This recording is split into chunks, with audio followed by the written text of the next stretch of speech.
Hey, do you remember this guy from Super Smash Bros. Melee? When playing, I always wondered who this was. Well, guess what?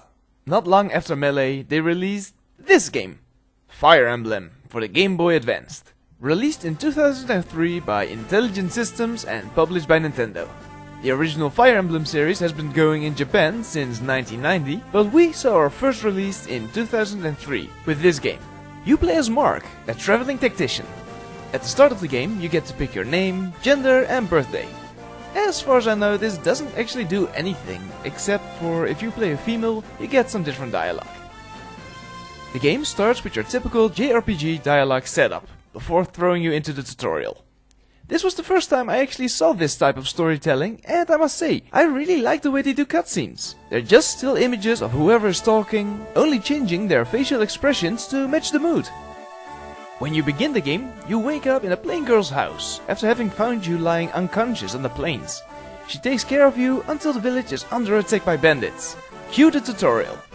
After taking down the bandits, the two of you decide you can no longer stay in the village and you leave to travel the world. Along the way, you meet more and more party members who join you on your quest, until you finally reach a climactic battle leading all your troops against the story's villain. Afterwards, you enjoy a cutscene explaining what happened to all your party members after the battle, leaving you with a satisfying ending to the game. And then it asks you if you like to continue playing. Continue playing what? I just finished the game. The first time when I saw this pop up, I figured it meant restarting the game, maybe on higher difficulty. Well, no. Turns out there's not one, but 3 campaigns within the game. It's like opening all your presents on Christmas Day and having a great time with your family, and the next day you wake up just to find out that Santa came by again. In the second campaign, you follow Eliwood. Yeah, that guy. Who turns out to be the father of the Super Smash Bros. Character Roy. Not only that, but his campaign is double as long as the previous. I actually never managed to finish this campaign completely because the final level is so darn hard. But while I'm researching the game for this review, it turns out there's another campaign coming after it. This time following Eliwood's friend Hector, who unlike similarities doesn't have any relation to the Melee character Marth. Huh, well, go figure. When I told you this game was hard, I wasn't kidding. For a game rated E for everyone, it's mind-shatteringly tough, requiring you to not only pay attention to everything that's going on screen, but giving you such a punch in the face when one of your units dies. Yeah, it's an RTS game where you feel bad when your units die. This game does this by giving every unit in the game a personality and a unique model, giving you time to get to know them and care for them.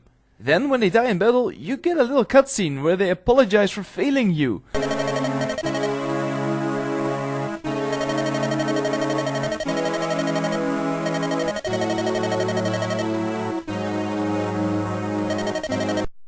Heck, this was enough reason for me to simply reset my Game Boy and redo the entire level.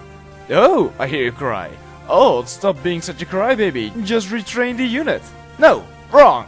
When a character dies, they die permanently, making the game way harder for you. Besides, keeping your characters alive will get you rewarded.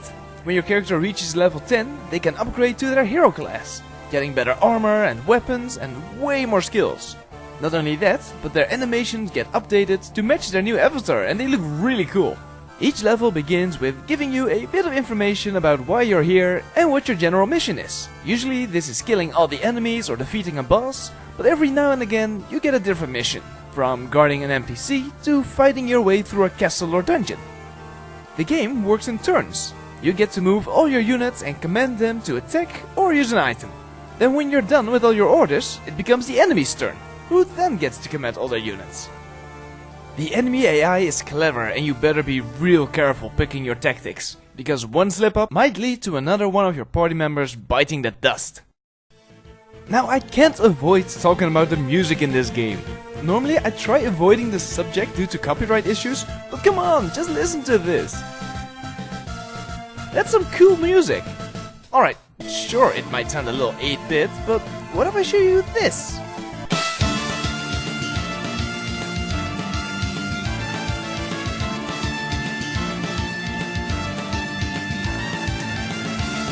That gets me totally pumped.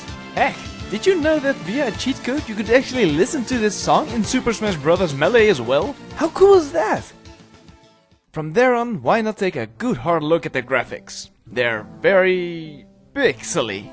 So yeah, we're talking about 2003 here, people, and not only that, it's a handheld game. However, I did really enjoy watching these sprites enact some amazing fighting moves. Personally, I love Lynn's attack, where she just unsheaths her blades and makes a strike before sheathing it again. Another cool one is the mage. Just look at this badass. When one of your units lands a critical hit, you'll see them doing a more fleshed out animation. Instead of just hitting your enemy, you'll get to see them do some cool moves before striking their enemy, doing massive damage. But okay, let's be honest. How are the graphics? They're aged. Games back then simply couldn't handle complex 3D animations, and this is what we had to do with. And personally, I think it's really charming.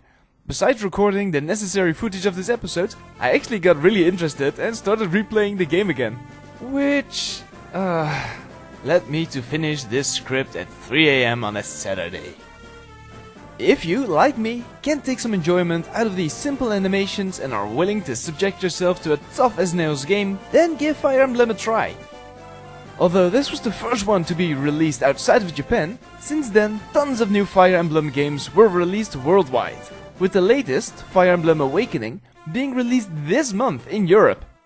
Now I played a few more of these games, but for some reason they just didn't hold my interest as much as the original did, and I don't think I finished any of them.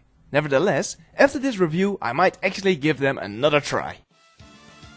That said, it's high time for me to return to my struggle against evil. Thank you very much for watching, and why not leave me a comment letting me know what you thought of the game. I always love to read what you guys have to say.